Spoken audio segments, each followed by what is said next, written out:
नमस्कार स्टूडेंट्स। हिंदी में हम 4th चैप्टर पढ़ रहे हैं जिसका नाम है अकेली, जिसके 3 पार्ट हमने ऑलरेडी पढ़ लिए हैं। आज हम 4th पार्ट पढ़ेंगे। हमने देखा कि बुआ को शादी में जाना था, उसके पास अच्छी साड़ी नहीं थी तो रात को उसने कलर लगाया और दूसरे दिन उसको शादी में जाना था, इसलिए वो तैयारियां कर रही थी। दूसरे दिन 9 बजते बजते खाने का समय समाप्त कर डाला। अपनी रंगी हुई साड़ी देखी तो कुछ झची नहीं। फिर ऊपर राधा के पास पहुंची। क्यों राधा, तू तो रंगी साड़ी पहनती है तो बड़ी आब रहती है, चमक रहती है, इसमें तो चमक नहीं आई। मतलब बुआ ने जो अपनी साड़ी रंगी थी उसमें शाइनिंग कम थी, तो वो राधा के पास जाकर बोलती है कि तू जो साड़ी पहनती है उसमें तो वो शाइनिंग होती है, मेरी साड़ी में शाइनिंग क्यों नहीं आई है, चमक क्यों नहीं? तुमने कलफ जो नहीं लगाया अम्मा, थोड़ा सा मान दे देती तो अच्छा रहता, अभी दे लो ठीक हो जाएगी। बुलावा कब का है? कलफ यानी कि अभी हम जो साड़ी पहन रहे हैं जिसको हम बनारसी साड़ी और वो थोड़ा इसके लिए मैं गुजराती में समझाऊंगी कि जिन्हें आपने कड़क साड़ी करिए। तो ये पहले के जमाने में क्या करते थे, जो चावल पकाते थे और उसका जो पानी निकलता था तो उस पानी में कॉटन का कपड़ा भिगोया जाता था और वो एकदम अच्छे से कड़ा हो जाता था, जिन्हें आपने कड़क कहिए, तो वो साड़ी अच्छी हो जाती थी। तो राधा उनको बोलती है कि कलफ क्यों नहीं लगाया? मतलब उसमें ये मांड यानी कि जो चावल पकाने का जो पानी होता है चावल का, उसको हिंदी में मांड बोलते हैं, गुजराती में આપણે એને ઓસામણ કહીએ। ભાતનો जो पानी नितरिए ने એને, तो अगर उसमें साड़ी भिगो देती तो वो अच्छी हो जाएगी। फिर बोलती है कि ऐसे उसको पूछती है कि कब बुलावा, मतलब जाना कब है साड़ी में? शादी में। अरे नए फैशन वालों की तो मत पूछो, ऐन कौन मौकों पर बुलावा आता है। 5 बजे का मुहूर्त है, दिन में कभी भी जावेगा। ये बोलती है क्या कि ये लोग तो शादी वाले लोग तो फैशन वाले हैं, वो तो एंड मोमेंट पे ही बुलाते हैं। ऐन मौकों पर मतलब जब समय होता है तभी बुलाते हैं। 5 बजे का मुहूर्त है, दिन में कभी भी वो बुलाने आएंगे। राधा भाभी मन ही मन मुस्कुरा उठी।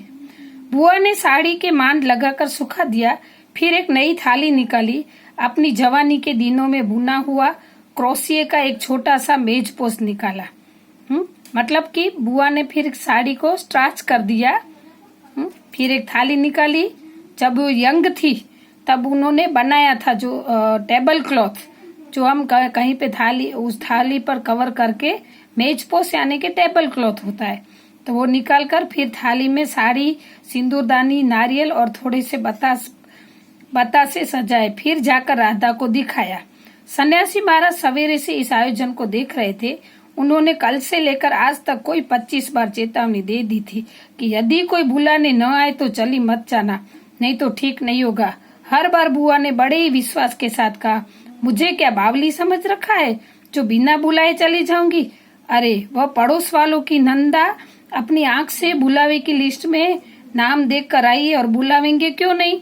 शहर वालों को बुलाए और समधियों को क्यों नहीं बुलाएंगे? बुआ ये सब जाने की तैयारियां कर रही थी। जो उसको गिफ्ट देने वाली थी सब साड़ी में सजाकर, उसके ऊपर थाली के ऊपर रुमाल लगाकर वो सब तैयारियां कर रही थी। और उनके पति जो सन्यासी महाराज थे वो ये सब देख रहे थे और उन्होंने उनको वार्निंग दी कि अगर बिना इनविटेशन तू जाएगी तो अच्छा नहीं लगेगा। तब बुआ उनको कहती है कि क्यों नहीं बुलाएंगे, कि पड़ोस वाली जो लेडी गई थी, नंदा नाम था उसका, वो लिस्ट में हमारा नाम देखकर आई है और क्यों नहीं बुलाएंगी? बाहर से शहर वालों को बुलाए तो हम तो समझी है। 3 बजे के करीब बुआ को अनमने भाव से छत पर इधर उधर घूमते देखा। राधा भाभी ने आवाज लगाई, कहीं नहीं बुआ? बुआ को बेचैनी हो रही थी क्योंकि अभी तक उनको शादी का इनविटेशन नहीं आया था। फिर वो छत पर ऐसे टेंशन वाली मुद्रा में टहल रही थी और वो राधा ने देख लिया। तो राधा ने उसको कहा कि क्यों अभी तक बुलावा नहीं आया ऐसे। एकाएक चौंकते हुए बुआ ने पूछा, कितने बज गए राधा? क्या कहा? 3? सर्दी में तो दिन का पता ही नहीं लगता है। बजे 3 ही है और धूप सारी छत से ऐसे सिमट गई मानो शाम हो गई हो। फिर एकाएक जैसे ख्याल आया कि वह तो भाभी के प्रश्न का उत्तर नहीं हुआ। जरा ठंडे स्वर में बोली, मुहूर्त का 5 बजे का है, जाऊंगी तो 4 तक जाऊंगी, अभी तो 3 ही बजे है। उनको टाइम का पता नहीं चला था। जब टाइम पूछा तो पता चला कि 3 बजे और अभी तक किसी ने उन्हें बुलाया नहीं था। फिर भी अपने मन को मनाते हुए कहती है कि 5 बजे का मुहूर्त है, मैं 4 बजे तक अभी कुछ न कुछ हो जाएगा और मैं चली जाऊंगी। बड़ी सावधानी से उन्होंने स्वर में लापरवाही का पूट दिया। मतलब उनको थोड़ा दुख लगा था, फिर भी वो उन्होंने इग्नोर करके बोल दिया। बुआ छत पर से गली में नजर फैलाए खड़ी थी। मतलब छत पर से देख रहे थे बुआ। उनके पीछे ही रस्सी पर धोती फैली हुई थी जिसमें कलफ लगा था और अबरक छिड़का हुआ था। अबरक यानी कि वो अबरक हम जिसको बच्चे हम वो प्रेस में आता है, सिल्वर कलर का होता है और शाइनिंग लगाते हैं, उस शाइनिंग होती है उसकी। तो साड़ी की शाइनिंग बढ़ाने के लिए उसके अंदर वो अबरक डाला था। अबरक के बिखरे हुए कण रह रहकर धूप में चमक जाते थे। ठीक वैसे ही किसी को गली में घुसता देख बुआ का चेहरा चमक उठता था। उनकी गली में किसी को आते हुए देखकर बुआ खुश हो जाती थी। अरे वाह, शायद मुझे कोई बुलाने आ गया है। 7 बजे के धुंधल के में राधा ने ऊपर से देखा तो छत की दीवार में सटी गली की ओर मुंह किए एक छाया मूर्ति दिखाई दी। छाया मूर्ति यानी कि निराश हुई बुआ खड़ी थी। वो 7 बजे थे शाम को। तब रूपा ने देखा तो छत के ऊपर ही दीवार को सटी हुई यानी सपोर्ट, दीवार के सपोर्ट से गली की ओर मुंह करते हुए एक निराश चेहरे वाली स्त्री यानी कि बुआ खड़ी थी। उनका मन भर आया। बिना कुछ पूछे इतना ही कहा, बुआ सर्दी में खड़ी खड़ी यहाँ क्या कर रही हो? आज खाना नहीं बनेगा क्या? 7 तो बज गए। बुआ को टाइम का पता ही नहीं चला। वो इतना इनविटेशन का वेट कर, उसको शादी में जाना था। ऐसे जैसे एकाएक नींद में से जागते हुए बोला, क्या कहा? 7 बज गए? फिर ऐसे अपने से ही बोलते हुए पूछा, पर 7 कैसे बज सकते? मुहूर्त तो 5 बजे का था। और फिर एकाएक ही सारी स्थिति को समझते हुए स्वर को भरसक संयत बनाकर बोली, अरे खाने का क्या है, अभी बना लूंगी। 2 जान का तो खाना है, क्या खाना और क्या पकाना।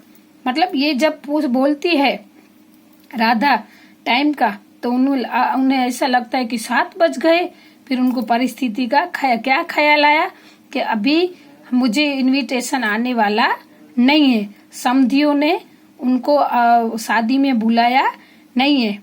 फिर वो उस पल को भूलने का प्रयत्न करते हुए राधा को बोलती है कि खाना तो रसोई तो बनानी है, उसमें क्या है, अभी तो 2 जन है, अभी रसोई बन जाएगी। वो भारी हृदय से ये बात कहती है क्योंकि वो पूरे दिल के साथ तो इनविटेशन का इंतजार करती थी, लेकिन उनको किसी ने शादी में बुलाया नहीं था। फिर उन्होंने सूखी साड़ी को उतारा, नीचे जाकर अच्छी तरह उसकी तह की, धीरे धीरे हाथों से चूड़ियां खोली, थाली से सजाया हुआ सारा सामान उठाया और सारी चीजें बड़े जतन से अपने एकमात्र संदूक में रख दी। और फिर बड़े ही बुझे हुए दिल से अंगीठी जलाने बैठी। फिर क्या हुआ, उसको बहुत दुख हुआ कि समधियों ने उसको बुलाया नहीं था। फिर उन्होंने अपनी साड़ी भी उतार के रख दी, जो हाथ में चूड़ियां पहन के आई थी वो भी निकाल दी, थाली जो सजाई थी वो पूरा सामान अब उन्होंने संदूक में यानी कि बैग में भर दी। और सोचो स्टूडेंट, उनके दिल में कितना दर्द होगा कि समधियों के घर जाने के लिए व्यवहार में देने के लिए उनके पास कुछ नहीं था। तो उन्होंने बड़े ही भारे हृदय से दुखी हृदय से बुआ ने अपने बेटे की जो अंतिम निशानी थी और वो थी अंगूठी, वो बेचकर उसके लिए चीजें लाई थी। फिर उसकी दिल की क्या अवस्था होगी वो आप समझ सकते हो। फिर वो सारा सामान वापस से संदूक में रख देती है और बड़े बुझे हुए दिल से वो अंगीठी जलाने यानी कि चूल्हा जलाने बैठ जाती है। स्टूडेंट, आशा रखती हूँ आपको लेसन अच्छा लगा होगा। अस्तु।